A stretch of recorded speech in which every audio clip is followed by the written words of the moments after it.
Kabanata 681. Wala na siyang paraan upang makatakas. Ano na ang gagawin niya ngayon? Maghihintay na lamang ba siya sa kanyang tiyak na kapalaran? Biglang may naisip siya. Tama, mayroon pa akong dragon pill. Napahawak si Leon sa kanyang noo nang maalala ang gamot na kanyang ginawa kamakailan. Mabilis niyang inilabas ang isa rito at ininom. Sa sandaling iyon ay natagpuan na nina Morgan at Johnny ang kanilang kinalalagyan at humarap kay Leon. May kumislap na matinding galit sa mga mata ni Leon habang nakatingin sa dalawa, at tahimik na naghihintay na tumalab ang gamot. Sa tulong nito ay gumising ang lakas sa kanyang katawan at pansamantalang tumaas ang antas niya mula sa panimulang yugto ng pundasyon patungo sa gitnang yugto ng pundasyon. Ang gitnang yugto ng sining ng karunungan ay katumbas ng pinakamataas na antas ng dakilang dalubhasa sa sining ng pakikipaglaban. Leon, mag-ingat ka, biglang sumigaw si Snow sa takot. Sa sumunod na sandali ay naramdaman ni Leon ang mabilis na pagdating ng lakas mula sa kanyang likuran. Lumabas na pala si Daniel sa likuran ng hindi nila namamalayan, at ngayon ay tinatambangan siya mula sa likuran. Napakababa ng ugali nila. Namutla si Leon nang mapagtanto ito. Nakatutok ang kanyang atensyon kina Morgan at Johnny kaya hindi niya inakala na may sasalakay mula sa likuran at hindi siya nakapaghanda. Sa huling sandali ay tumama ang katawan ni Snow kay Leon at itinulak ito palayo sa atake ni Daniel. Sa lakas ng pagtama ay tumilapon si Snow at ang kanyang balikat ang samalo ng buong bigat ng atake habang humahampas siya sa isang malaking puno. Nasalo siya ni Leon bago pa siya tuluyang bumagsak at pilit na inalis ang natitirang lakas ng atake sa katawan ni Snow upang hindi na ito muling masaktan. Napadaing si Snow sa sakit ng bumagsak at nagdugo sa damit ni Leon. Snow, ayos ka lang ba? Pakiusap, maging maayos ka, alaw ni Leon habang hawak ang dalaga at nanginginig ang boses sa takot.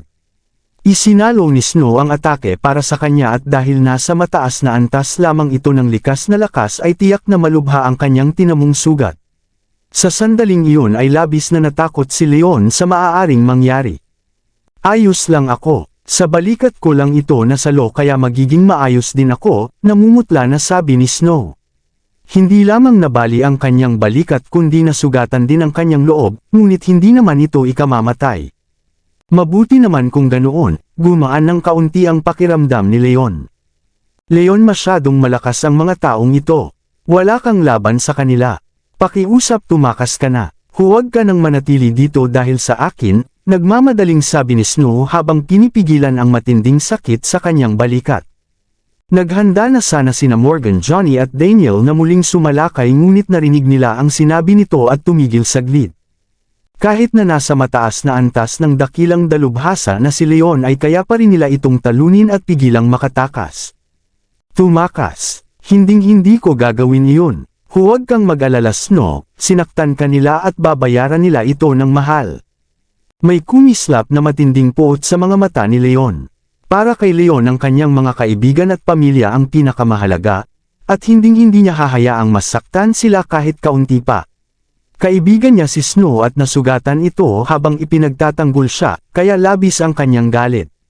Ito ang unang pagkakataon na naramdaman niya ang ganitong matinding puot mula noong nakuha niya ang kapangyarihan ng mga wolf. Huwag kang magpakatanga, Leon.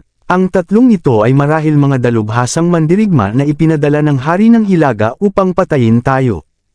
Kung makakatakas ka at ipapaalam ito sa aking ama, ay hindi nila ako sasaktan, paliwanag ni Snow habang kinakabahan. Hindi sapat ang kanyang lakas upang makatakas kasama si Leon. Sa kabilang banda ay mas malaki ang pag-asa ni Leon kung iiwan niya ito dahil nasa mataas na antas na ito. Kung makakatakas si Leon ay hindi mangangahas na saktan siya ng Hari ng Hilaga, dahil ayaw nitong makipaglaban sa Hari ng Timog. Ngunit hindi alam ni Snow na hindi galing sa Hari ng Hilaga ang kanilang mga kalaban. Huwag mo nang subukang baguhin ang isip ko, Snow. Hinding-hindi kita iiwan dito upang mamatay. Matatag na sabi ni Leon. Gaya ni Snow ay naniniwala rin siyang tauhan ni Harold ang tatlong nakamaskara. Ngayong nakainom na siya ng dragon pill ay mas malakas na siya kaysa dati at kaya na niyang harapin silang tatlo, basta't hindi si Harold mismo ang kaharap. Kung si Harold ang isa sa kanila ay wala pa rin siyang pag-asa kahit uminom pa siya ng gamot dahil malapit na itong umabot sa antas ng kalahating Panginoon at higit na malakas sa sinuman. Kaya naman tumataya siyang hindi si Harold ang kaharap nila. Ikaw, lalong nag-alala si Snow. Gusto na sana niyang sigawan si Leon ngunit sa kabilang banda ay naantig din siya sa katapatan nito. Inihiga ni Leon si Snow sa damuhan at hinarap ng malamig si Daniel. Itinuro niya ito at sinabing may matinding galit sa mukha. Ikaw ang uunahin ko. Sinaktan mo si Snow at babayaran mo ito ng doble. Kasunod nito ay ibinwelo niya ang kanyang kamao at nagpakawala ng matinding lakas patungo kay Daniel. Sobra ang tiwala mo sa sarili mong hamak na nilalang. Panunuya ni Daniel sabay sugod kay Leon. Alam niyang kamakailan lamang umakyat ang antas ni Leon at mas malakas siya rito, kaya walang pag-asa si Leon. Inilabas niya ang buong lakas sa kanyang suntok na layuning patayin na si Leon ng tuluyan. Leon huwag, sumigaw si Snow sa takot at nawalan na ng pag-asa. Alam niyang nasa The Hollow si Leon. Bukod pa rito ay nasugatan na ito sa simula pa lamang, kaya kamangmangan ang pakikipaglaban. Hindi na kailangang maging matalino upang malaman na nasa alanganin si Leon. Napakabobo talaga niya. Tingin ni na Morgan at Johnny kay Leon na puno ng panghahamak. Kasunod nito ay naghanda na sila upang tambangan si Leon mula sa likuran at tuluyan itong pilayin kapag natalo na. Sa lakas ng pagtama ay isang hindi kapani-paniwalang tagpo ang bumungad sa kanila, hindi si Leon ang bumagsak kundi si Daniel. Isang malakas na lagutok ang umalangaw sa buong gubat nang mabali sa gitna ang buong braso ni Daniel, at sa daing ng sakit ay tumilapon ito palayo dahil sa lakas ng atake ni Leon. Heto ang kapalit mo, tumalon si Leon sa himpapawid at nagpakawala ng ikalawang atake na itinama mismo sa dibdib ni Daniel. Nangako siyang babayaran ito ng doble sa ginawa kay Snow at tutuparin niya ang kanyang sinabi. Labis na nagulat si Daniel. Mabuti na lamang at malapit na itong umabot sa pinakamataas na antas ng dakilang dalubhasa kaya nagawa niyang umiwas sa huling sandali at hindi tuluyang mapahamak. Gayunpaman ay tinamaan pa rin siya ng natitirang lakas ng atake sa gitna ng kanyang dibdib. Nagsuka si Daniel ng dugo at tumama ng malakas sa puno bago bumagsak sa lupa ng tuliro. Maging ang puno na tinamaan nito ay nabuwag at natumba habang nagkalat ang alikabok sa paligid. Paano ito nangyari? Parehong natigilan sina Morgan at Johnny. Ganoon din si Snow. Walang sinuman sa kanila ang nag-akala na kaya ni Leon na talunin at saktan ng gusto si Daniel. Hindi ito kapani-paniwala. Labis na nagulat sina Morgan at Johnny. Alam nilang malapit na si Daniel sa pinakamataas na antas ng dakilang dalubhasa, kaya ang kakayahan ni Leon na talunin ito ay nangangahulugang higit pa rito ang lakas ni Leon. Marahil ay minaliit ni Daniel ang kalaban o kaya naman ay lumabas ang nakatagong lakas ni Leon dahil sa matinding pangangailangan, ngunit sa tingin nila ay swerte lamang ang dahilan nito. Nagkatinginan sina Morgan at Johnny. Wala na silang ibang makitang paliwanag kundi ang swerte lamang. Hindi ito inalala ni Leon. Nais pa sana niyang habulin si Daniel ngunit naisip niyang nandoon pa ang dalawa kaya napagpasyahan niyang harapin muna sila upang hindi mapahamak si Snow habang wala siya. Ikaw naman ang susunod, lumingon si Leon at tinitigan ng malamig si Morgan. Huwag kang magmalaki Leon, nakatakas ka lamang dahil sa swerte. Ipakikita ko sa iyo kung ano ang kaharap mo, sigaw ni Morgan. Akala nito ay mas mababa pa rin si Leon sa kanya at madali lang niya itong matatalo. Tumigil ka na sa pagsasalita at lumaban na lamang, panunuyan ni Leon. Dahil sa Dragon Peel ay pansamantala na siyang nasa pinakamataas na antas ng dakilang dalubhasa. Dahil gusto mo talagang mamatay ay tutuparin ko iyan sa iyo. Heto at tatanggapin mo, sigaw ni Morgan sabay sugod. Tatanggapin ko ito ng buong puso, tumawa ng malakas si Leon sabay salubong kay Morgan gamit ang buong lakas na nasa kanya. Kahit sa tingin ni Leon ay hindi pa umaabot sa antas ng kalahating Panginoon ang kalaban ay hindi pa rin siya nagmalasakit o nagbawas ng pag-iingat. Ang isa sa kanila ay nasa antas na ng pinakamataas na dakilang dalubhasa, samantalang ang isa naman ay nasa mataas na antas ng dakilang dalubhasa. Alam ni Leon na kung magkakampi ang mga ito ay mahihirapan siyang talunin sila. Sa kabilang banda ay limitado ang magagawa ni Leon dahil kailangan niyang protektahan si Snow. Kapag hamupa man ng saglit ang kanyang pag-iingat ay madali siyang madadaig ng kalaban. Nasa matinding dahado siya sa kasalukuyan, kaya kailangan niyang mapabilis ang laban lalo na't minamaliit pa rin nila ang tunay niyang lakas, at ito ang tamang panahon upang sumalakay. Ito may kumislap na poot sa mga mata ni Morgan. Naniniwala siyang higit siyang malakas kay Leon kaya ibinuhos ang lahat ng lakas sa atake na layuning pilayin din si Leon, tulad ng ginawa kay Daniel. Ngunit hindi alam ni Morgan na ito mismo ang hinihintay ni Leon. Leon, mag-ingat ka na, mutla si Snow. Alam niyang kamakailan lamang umakyat si Leon sa mataas na antas ng dakilang dalubhasa, samantalang ang kalaban ay nasa pinakamataas na antas na. Kung puro lakas ang labanan ay walang pag-asa si Leon.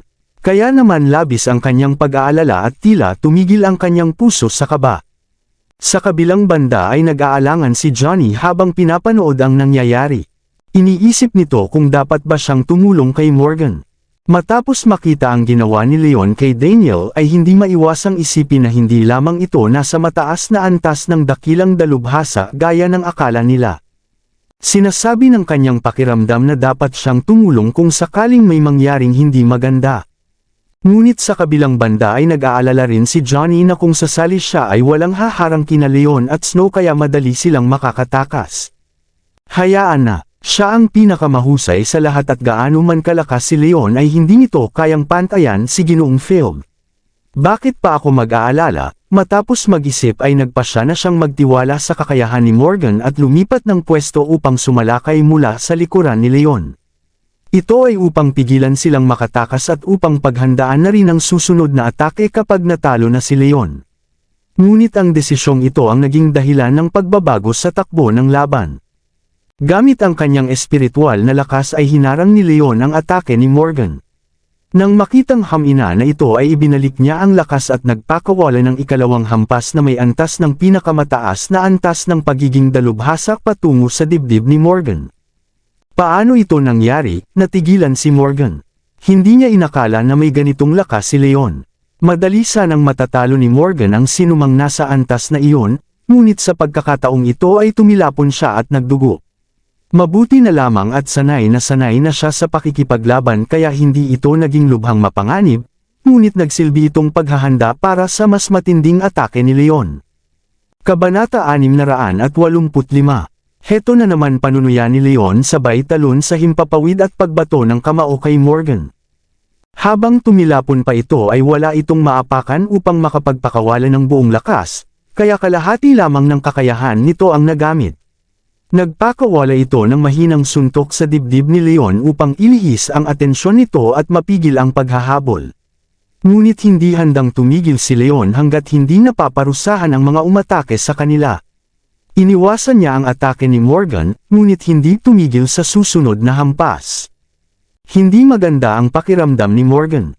Gayunpaman dahil sa mahabang karanasan sa pakikipaglaban ay nagawa pa rin niyang umiwas sa huling sandali, kaya hindi tumama ang lakas ni Leon sa mahalagang bahagi ng katawan. Sa isang malakas na lagutok ay tumama ng buo ang suntok ni Leon sa balikat ni Morgan na nagpabali sa buto nito at muling nagpatilapon sa kanya.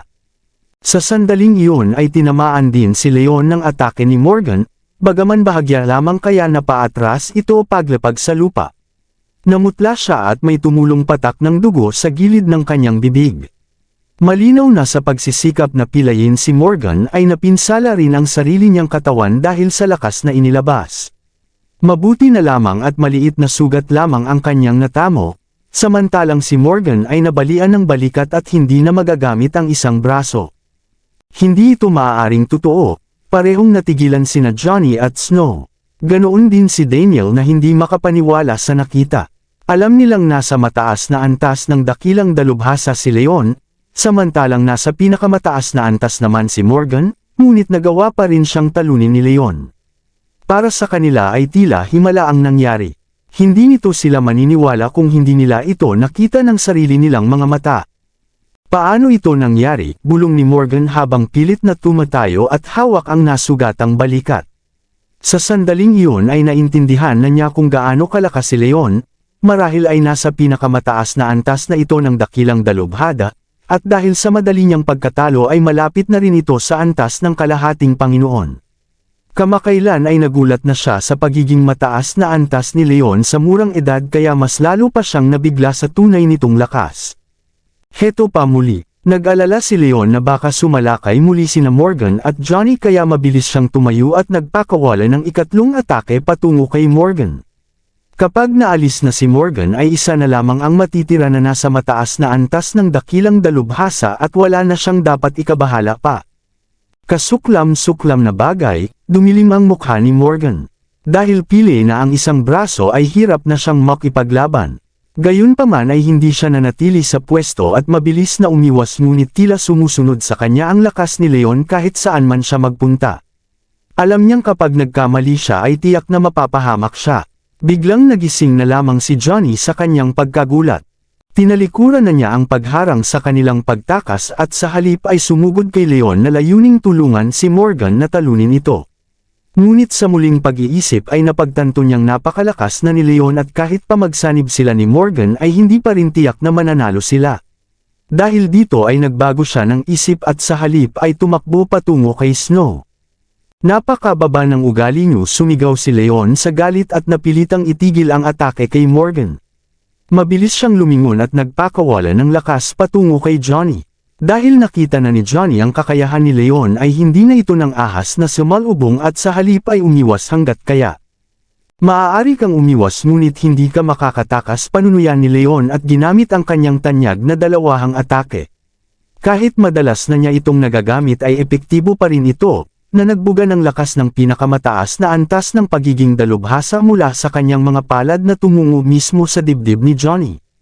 Nagulat si Johnny, gaya ni Morgan ay hindi niya inakala na may kakayahan pa ring sumalakay si Leon kahit pagod na ito. Nang makabawi siya ay huli na ang lahat. Sa huling sandali ay napaatras si Johnny at halos hindi tinamaan ng buo ngunit tinamaan pa rin siya ng natitirang bahagi ng lakas. Napaatras siya habang parang nasusuka at nakaramdam ng lasa ng dugo sa kanyang bibig ngunit pilit itong nilunok. Nagpatuloy si Leon sa pagsugod at ibinwelo muli ang kanyang kamao. Nais niyang unahing talunin si Johnny dahil alam niyang pareho lang ang magiging wakas nito. Nawalan ng pag-asa si Johnny ng damilat sa takot. Kakatayo pa lamang niya at wala na siyang lakas pang umiwas sa susunod na hampas. Ngunit kung haharapin naman niya si Leon ay tiyak na hindi na siya mabubuhay pa. Mag-ingat ka Johnny, sigaw ni Morgan. Alam niyang hindi na niya kayang ipagtanggol ang sarili kaya ginaya na lamang niya ang ginawa ni Johnny at sumugod din kay Snow. Kasuklam-suklam na nilalang, ilang sandali na lamang at matatalo na sana ni Leon si Johnny ngunit hindi niya inakala na uulitin nila ang parehong estratehiya. Si Snow ang kanyang kahinaan at hindi niya ito kayang iwanan ng walang kalaban-laban. Kaya napilitan siyang bitawan si Johnny upang harangin si Morgan at ipagtanggol si Snow. Namutla si Johnny sa takot sa kanyang halos pagkatalo, at tumulo ang pawis sa kanyang noo. Mabilis siyang sumama kay Morgan upang sabay nilang atakihin si Leon. Si Morgan ay isa sa pinakamahuhusay at sa totoo lang ay nagtapat lamang sila ng antas matapos uminom ni Leon ng gamot. Kung hindi nasugatan si Morgan ay marahil kaya pa rin nilang talunin si Leon sa tulong ni Johnny ngunit dahil pili na ang isang braso ay lubos na humina ang kakayahan nito kahit may kasama pa. Matapos ang mahabang laban ay napagtanto nilang unti-unti na silang nadadaig kaya muli nilang pinili ang pag-atake kay Snow upang ilihis ang atensyon ni Leon. Alam ni Leon ang kanilang pakana, ngunit hindi niya kayang ilayo sa paningin si Snow. Natatakot siyang baka may mangyari rito kapag nawala siya sa tabi nito. Gayunpaman ay hindi siya labis na nag-aalala dahil alam niyang nasa panig niya ang lakas. Kung tama ang kanyang tansya ay tiyak si Leon na sa loob ng 10 minuto ay isa sa kanila ang matutamba at siya na ang magwawagi ng tuluyan. Alam din ito ni na Morgan at Johnny. Habang lumilipas ang oras ay lalong bumibigat ang kanilang pakiramdam, ngunit alam nilang wala na silang ibang magagawa. Samantala matapos ang ilang sandaling pamamahinga ay unti-unti nang lumakas ang pakiramdam ni Daniel at dahan-daang tumayo mula sa lupa. Labis na nagalak sina Morgan at Johnny. Akala nila ay wala na silang pag-asa sa misyon, ngunit ang pagbangon ni Daniel ay nagbigay muli sa kanila ng pag-asa. Sa kabilang banda ay nabahala si Leon nang makita ito. Napanatili pa niyang kontrolado ang sitwasyon ngunit kung sasali muli si Daniel ay tiyak na magbabago ang takbo ng laban. Mabuti na lamang at napuli niya ang isang braso nito at malubha itong nasugatan, kaya kahit sumali pa ay hindi na ito magiging malaking banta. Pangatlo, ilabas mo ang sasakyan. Kailangan na nating umalis, utos ni Morgan. Pangatlo, ang itinawag niya kay Daniel upang hindi malaman ni Leon ang kanilang tunay na pagkakakilanlan. Alam na rin ni Morgan na hindi na makakatulong ng malaki si Daniel sa laban at nawalan na siya ng pag-asang talunin si Leon. Ang tanging nasa isip na lamang niya ay makatakas ng buhay sa lalong madaling panahon. Opo, Ginoo, sagot ni Daniel at mabilis na tumakbo palayo sa gubat. Kasuklam-suklam na mga nilalang, namutla si Leon. Akala niya ay sasali muli si Daniel sa laban ngunit hindi niya inakala na susuko na agad ang mga kalaban.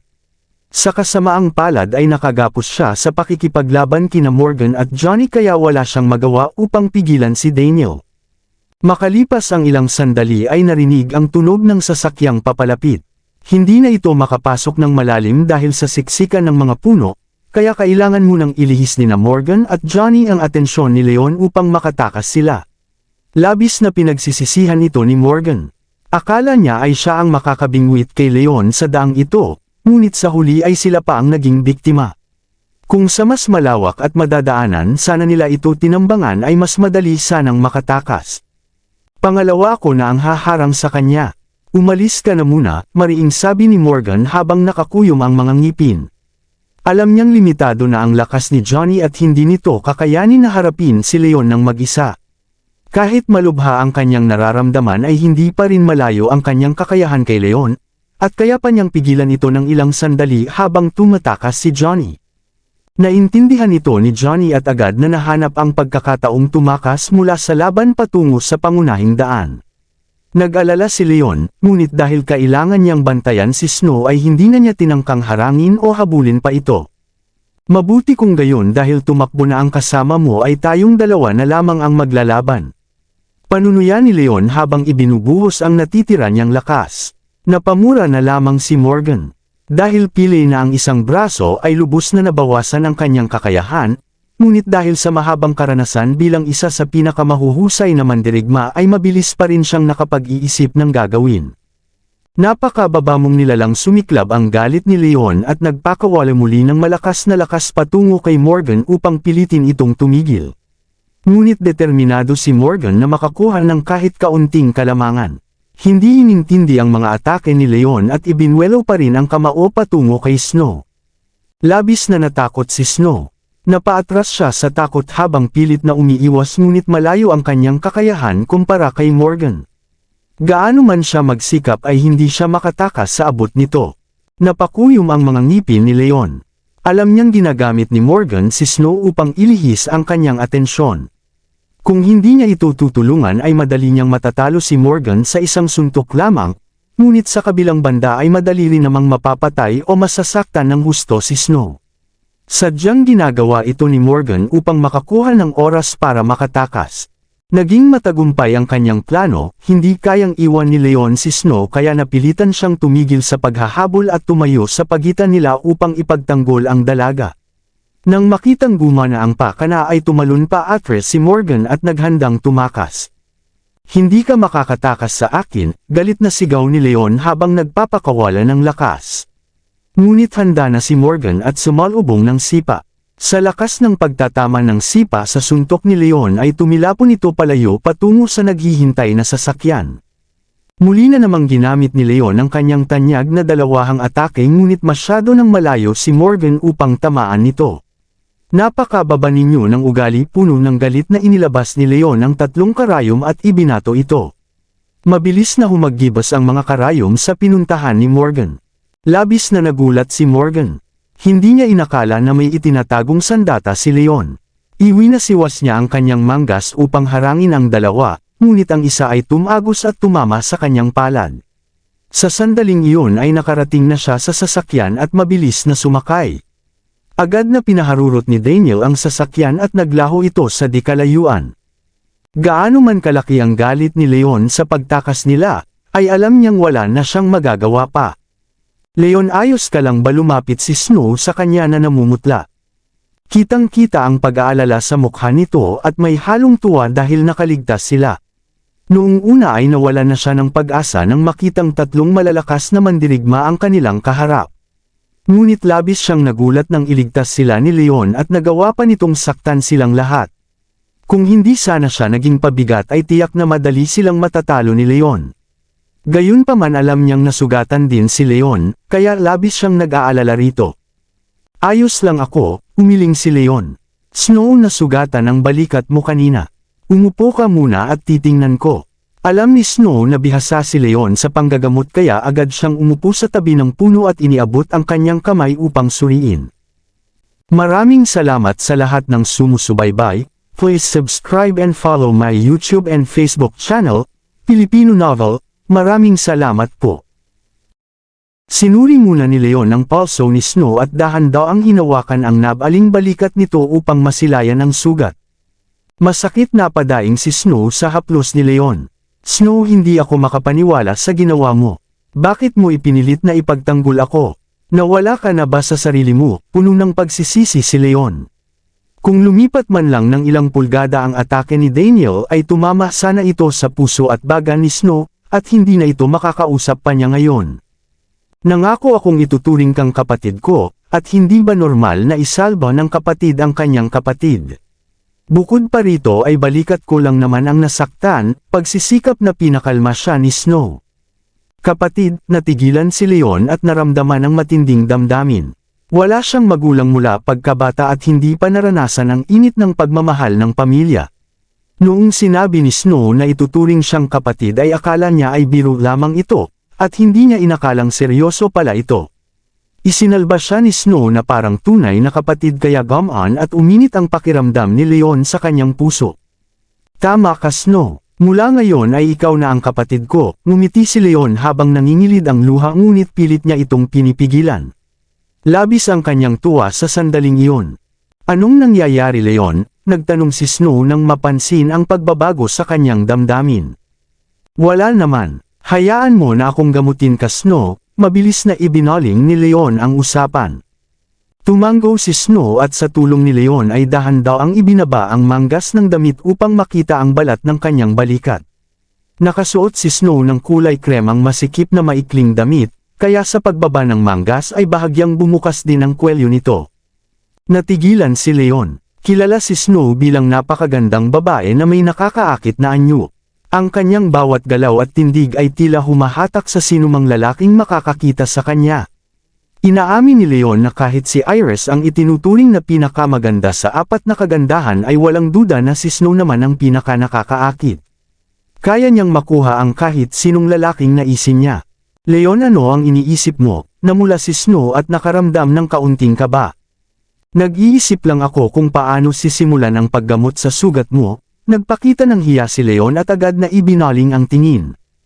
Kahit walang bukas na sugat ay namumula at nangangitim ang paligid ng balikat nito.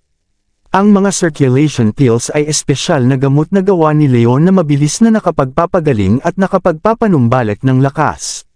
Matapos ipahid ang gamot ay naglabas siya ng maliliit na karayom at dahan daw ang itinusok ito sa mga bahaging malapit sa balikat. Ipinadaloy niya ang kanyang espiritual na lakas sa mga karayom at kasabay ng bisa ng gamot ay tiyak na mabilis nagagaling ang sugat ni Snow. Kabanata 690. Makalipas ang 10 minuto ay iniligpit na ni Leon ang kanyang mga gamit at dahan daw ang tinanggal ang mga karayom sa balikat ni Snow. Inayos din agad ni Snow ang kanyang sarili. Kumusta na ang pakiramdam mo, Snow? May pag-aalalang tanong ni Leon. Mas maayos na ako. Parang may dumadaloy na init sa balikat ko at hindi na ito gaanong masakit. Sinubukan ni Snow na igalaw ang balikat at napangiti nang makitang gumagaan na ito. Muli siyang humanga sa galing ni Leon sa panggagamot. Mabuti naman. Gagawa ako ng reseta para sa iyong iinuman at gagamutin kita muli sa loob ng ilang araw. Sa ganitong paraan ay tiyak na mabilis na gagaling ang iyong sugat, nakangiting sabi ni Leon. Karaniwan ay inaabot ng 100 araw bago gumaling ang ganitong uri ng pinsala. Kahit mabilis ang epekto ng kanyang gamutan ay kailangan pa rin ng hindi bababa sa 1 buwan upang tuluyang makabawi. Salamat, Leon, ngumiti nang may pasasalamat si Snow. Sinabi mo na ikaw ang kapatid ko kaya huwag ka nang maging formal sa akin, pabirong sagot ni Leon. Mabilis ang tibok ng kanyang puso sa tuwa at pananabik na magkaroon ng pamilya. Tama ka, tumawa si Snow at biglang may naalala. Nga pala Leon, hindi ba kamakailan ka lang umabot sa mataas na antas ng dakilang dalubhasa? Kung gayon, paano mo nagawang talunin ang tatlong lalaki kanina, na ang isa ay nasa pinakamataas na antas at ang dalawa naman ay nasa mataas na antas? Paano mo iyon nagawa? Habang nagsasalita ay hindi pa rin siya makapaniwala sa nakita. Ang totoo ay uminom ako ng dragon pill bago tayo lumaban. Ang dragon pill ay nagpapalabas ng nakatagong lakas at pansamantalang nagpapataas ng antas ng isang mandirigma. Matapos mag-alinlangan ay nagpa siya ng sabihin ni Leon ang totoo dahil itinuturing na niya itong tunay na kapatid. Ngunit ang tungkol sa kanyang kaalaman sa sining ng karunungan ay mananatili pa ring lihim. Ganoon ba? Napakaganda ng naimbento mong gamot na iyon, nagulat si Snow. Snow, ang dragon pill ay isa sa mga pinakaiingatan kong lihim. Pakiusap, huwag mong ipagsabi sa iba pa, bilin ni Leon. Dahil lamang sa gamot na iyon sila nanalo. Kung malalaman ito ng kanilang mga kaaway ay tiyak na magpapadala sila ng mas malalakas pa na kalaban sa hinaharap. Naiintindihan ko. Huwag kang mag-alala, hindi ko sasabihin sa iba, tumanggo si Snow. Bukod pa rito ay tumatagal lamang ng 1 oras ang bisa nito at kapag nawala ay mararamdaman ko ang matinding panghihina, idinagdag pa ni Leon. Bumalik sila sa kinalalagyan ng motorsiklo at nagtungo sa tirahan ng Hari ng Timog.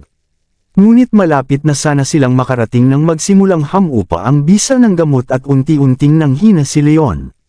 Pagdating sa pintuan ay hindi na niya kinaya at nawala ng lakas ang kanyang katawan. Mabuti na lamang at napansin ito ni Snow at inalayan siya bago pa man siya bumagsak. Anong nangyayari, Leon? Nag-aalalang tanong nito. Nagsisimula na akong manghina at wala na akong maipa na kahit kaunting lakas, sagot ni Leon. Wala na siyang lakas na magawa pa kundi ang magsalita.